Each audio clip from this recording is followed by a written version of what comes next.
Iniwan ko saglit si Daddy sa loob ng VIP room. I decided to went to the bathroom to freshen up. My dad is a good conversationist that he did not leave any questions behind. Lahat yata ng bagay sa buhay ko ay natanong na niya. Lahat din ng mga ito ay nasagot ko na ng buong kasinungalingan. I sighed and looked myself in the mirror. Mas lalo akong naging kaawa-awa sa paningin ko. I am not a fan of lying, but I need to. Kahit pakiramdam ko, sinusunog na ng impyerno ang kaluluwa ko. It hurts me every time I lied. But I don't have a choice. Mabilis akong naghilamos ng aking muka. Wala akong pakialam kung maging ang kaunting kolorete sa aking muka ay mabura nito. Wala rin namang dahilan kung bakit pa ako nagpapaganda. In at last eyes, I am the most ugly and wicked woman he knew. Oh, look who's here.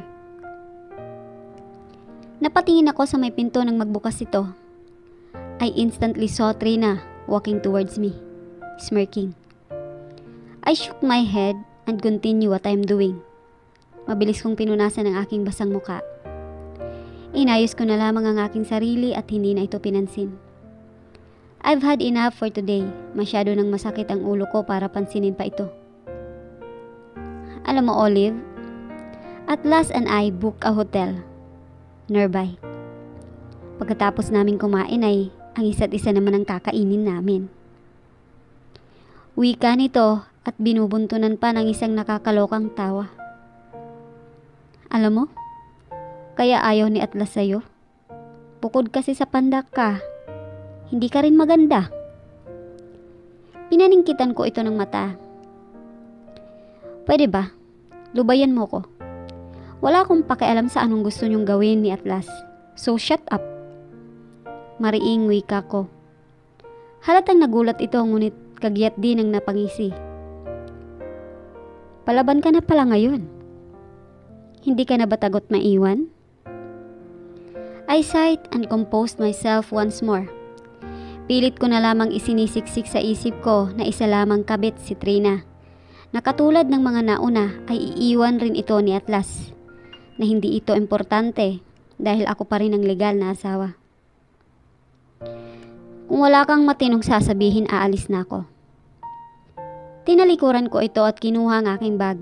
Ngunit nakakailang hakbang pa lamang ako nang maramdaman kong hinawakan nito ang aking braso. Napabuga ako ng hangin. I desperately stopped myself not to hurt her, but my hand did otherwise. Nang balingan ko ito, nang tingin ay kasabay ding umigas ang aking kaliwang kamay. Nanlaki ang mga mata nito ngunit wala akong pakialam. Naputol na ni Trina lahat ng pagtitimpi ko.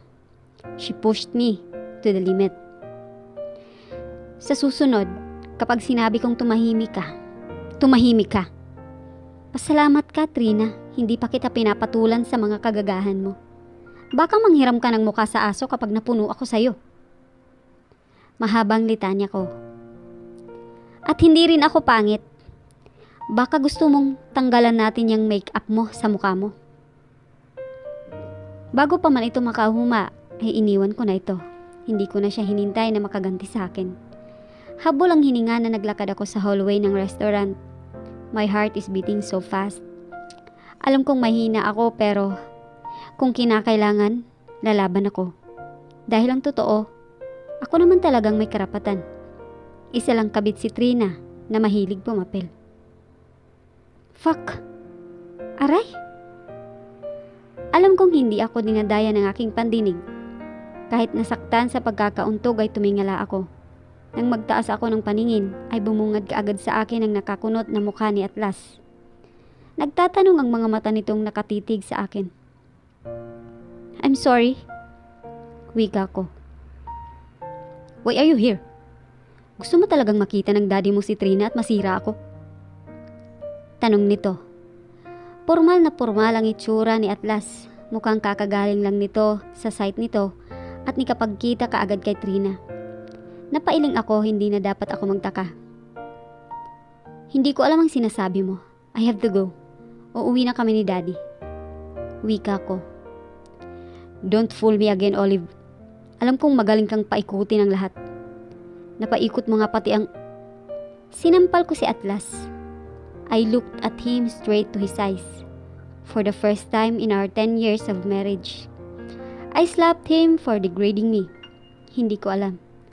Sadyang may sariling isip ang mga kamay ko nang gawin iyon dito.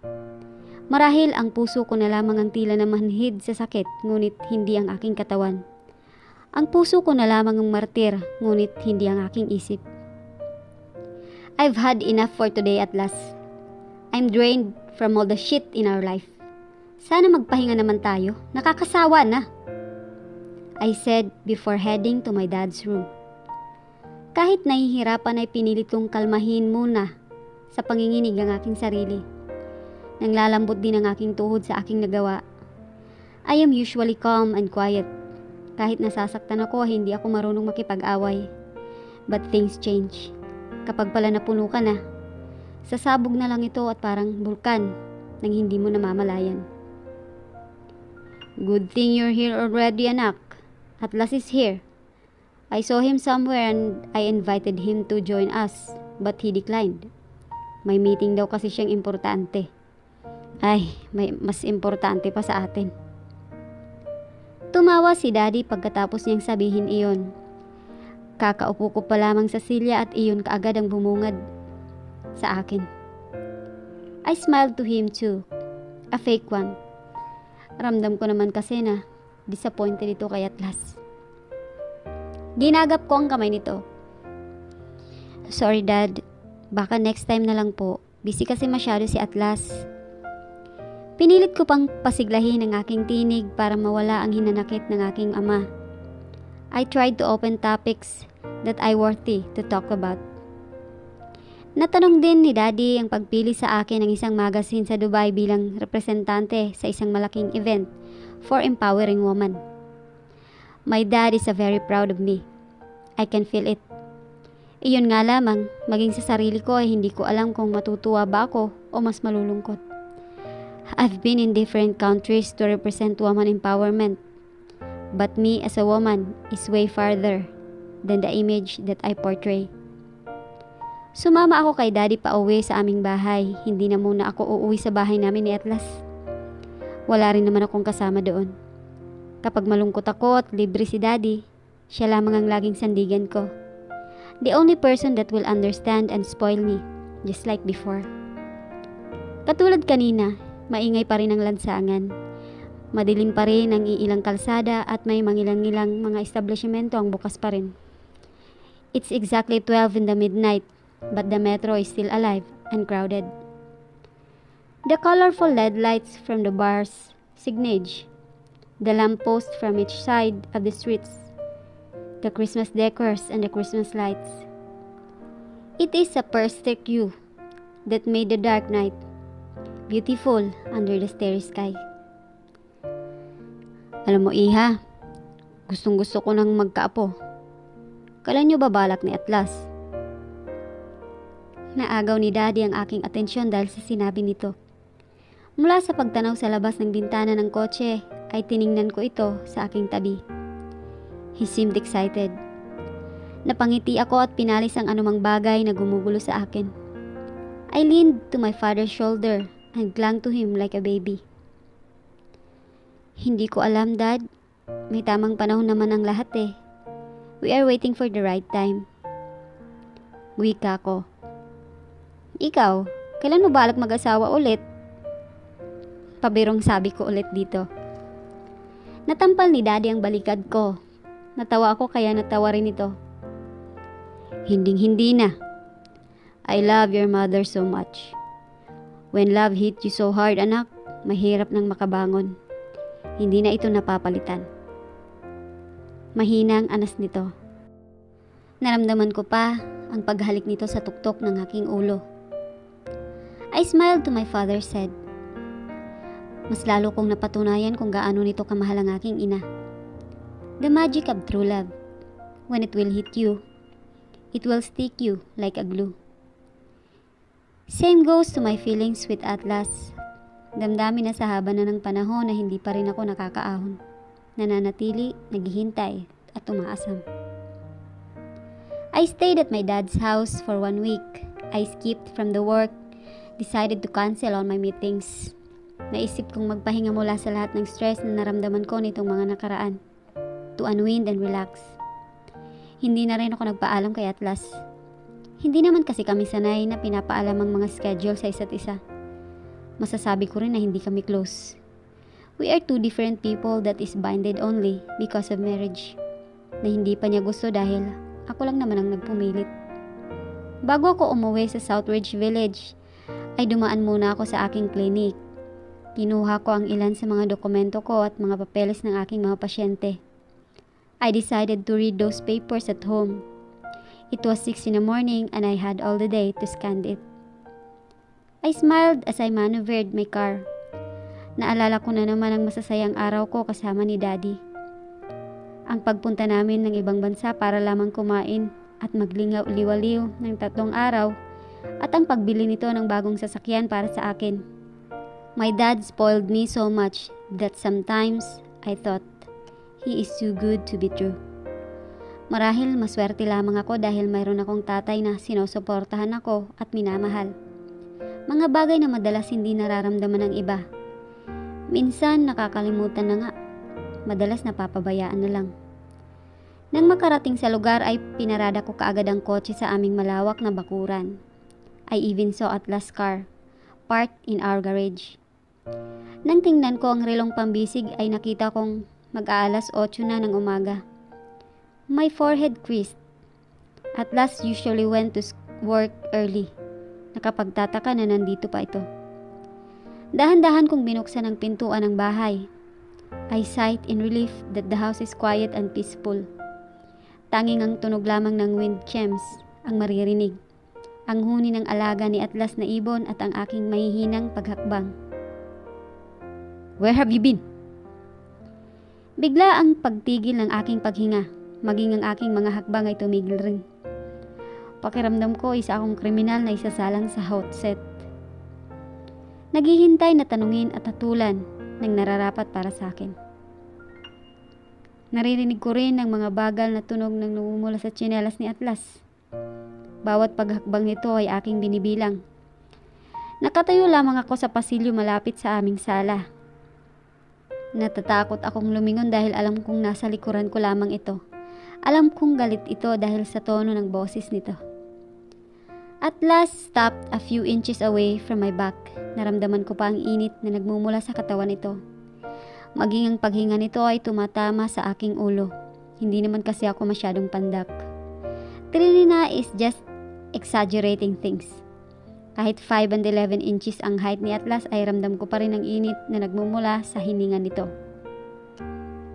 I'm sorry. Hindi na ako nagpaalam sa'yo. I spent my whole week with Dad. Matagal din kaming hindi nagkita, that's why. Wika ko nang mahanap ang sariling boses. Sinikap ko rin na magpakalmahin ang sarili. There is no reason for me to explain anything to him.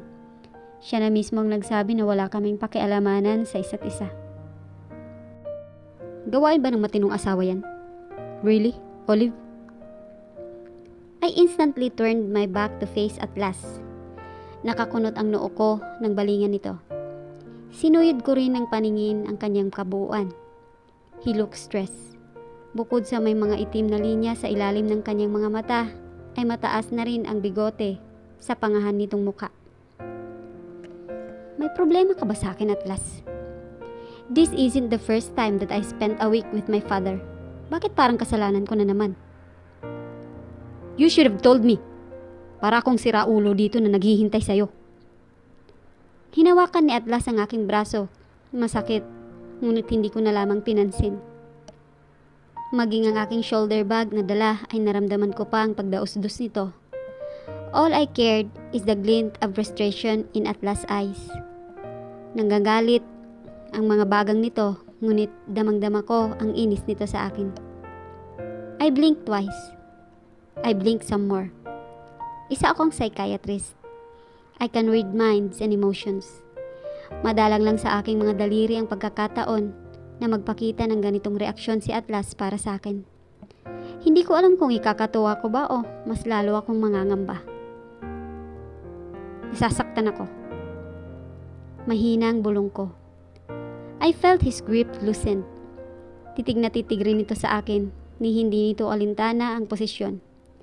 Nakatanghod siya sa akin habang ako naman ay nakatingala ng bahagya dito. You always make fun of everything, Olive. Lahat na lang ng bagay gusto mong manipulahin. I lost words. My mind seemed shut. My mouth can't even utter anything. Nakakatitig lang din ako sa mga mata nito. Mga mata na lagi na lang ay nagdadala sa akin ng ibang dimensyon. When I looked at Atlas' eyes, an unfamiliar emotion is there. Isang emosyon na maging ako ay hindi ko mapangalanan. I'm tired, Atlas. Hindi ko alam kung saan patungo ang argumentong ito. If you don't mind, pwede bang bitawan mo na ako? Sa wakas ay nahanap ko na rin ang tatag ng aking boses. Atlas seemed appalled but released me after. Narinig ko pa ang pagbuntong hininga nito maging kung paano nito napailing. I smiled bitterly and turned my back on him. I continued my pace to my room. Maingat kong binuksan ang pinto nito at tamad na naglakad papasok. I put my bag in my bedside table and lazily sat down in the bed.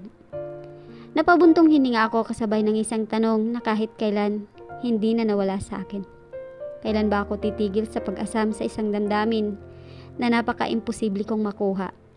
Kailan ko ba mararamdaman na isa akong normal na may bahay? I spent my whole day inside my room, scanning and reading papers of my patients. Tatayo lamang ako kapag kukuha ng tubig sa aking mini ref sa loob ng kwarto at kapag nangangalay sa kakaupo. Alam ko rin na hindi umalis si Atlas sa bahay dahil wala akong narinig na tunog ng sasakyan nito. Today is scheduled with Trina, kaya nakapagtataka. Gayunpaman, ipinagkabit balikat ko na lamang iyon at hindi na pinansin. I looked at my phone when it rings. Agad-agad ang pagdampot ko nito nang makita kong sino ang tumatawag. It was the president of the homeowners. Nakapagtataka man ay dinampot ko pa rin ito. Hello? Bungad ko kaagad. Hi, Mrs. Ramirez.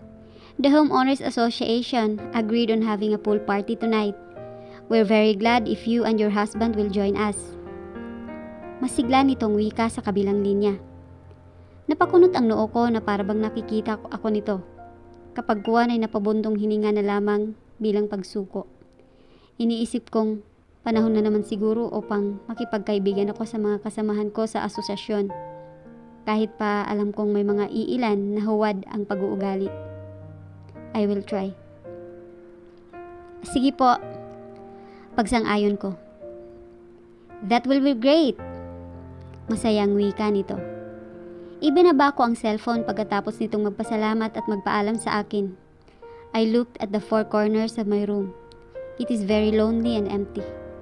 Sinasalamin nito ang totoong ako. Kung gaano kahungkag ang aking pagkatao, kung gaano kalungkot ang aking pakiramdam kapag nag-iisa. Nang tuluyang makaramdam ng gutom ay tinigil ko lahat ng aking ginagawa. I looked at my wristwatch and it's already past 3 in the afternoon. Napailing ako at hinubad ang aking salamin. Inunat ko rin ang aking kamay at iginalaw-galaw ang aking leeg. Ilang segundo ang lumipas bago ko napagdesisyonan na tumayo. I headed to the kitchen. Naabutan ko pa roon si Atlas na may niluluto na kung ano. Napataas ang kilay ko sa nakita. Hindi naman kasi ito gumagawa sa kusina kahit pa noon. Nagkibit balikat na lamang ako at hindi na nagsalita. Bagkos, kumuha na lamang ako ng mangkok at nagsali ng cereal. Tahimik akong kumain. Ramdam na ramdam ko ang mga mata ni Atlas na nakatitig sa akin. Bawat pagsubo ko ay may kasamang pagmamadali. Kahit naiilang dahil sa inaakto nito ay hindi ko na lamang ito pinansin. Sanay naman kaming dalawa na hindi nag-uusap kapag hindi nag-aaway. Hindi nga kami nagpapansinan kung hindi siya galit sa akin. Hindi ka kumain kaninang umaga at tanghali. Ngayon naman, cereal ang kinain mo. Nag-iisip ka ba, Olive? Wika nito pagkatapos ng mahabang katahimikan. Itinigil ko ang pagsubo at tiningnan ito. Nakatanghod na ito sa aking harapan habang ang dalawang kamay ay nakahawak sa lamesa. His brows furrowed and he looked deadly. Pakiramdam ko, may nagawa akong mali na ikinagagalit nito. I eat what I want to eat at last. Anong problema mo? Bakit pati pagkain ko pinapakialaman mo na? Matapang pa rin ang aking muka kahit pakiramdam ko ilang sandali na lang ay bibigay na ako. Kung hindi nga lamang dahil sa upuan na kinalalagyan ko ay baka kanina pa ako nawala ng lakas. At last presence is intimidating kahit noon pa ay hindi pa rin ako nasanay. Hindi ko alam kung bakit ako pumayag maging asawa mo, Olive. Napakatigas ng ulo mo. Mariing wika nito kapag kuwan. Napangisi ako. Isang mapait na ngisi. Tinitigan ko si Atlas sa kanyang mga mata. I want him to feel my agony. I want him to feel the pain that he caused me for the longest of time. I want him to know. Hindi ko rin naman ramdam na may asawa ako, Atlas. Kaya, manos lang tayo.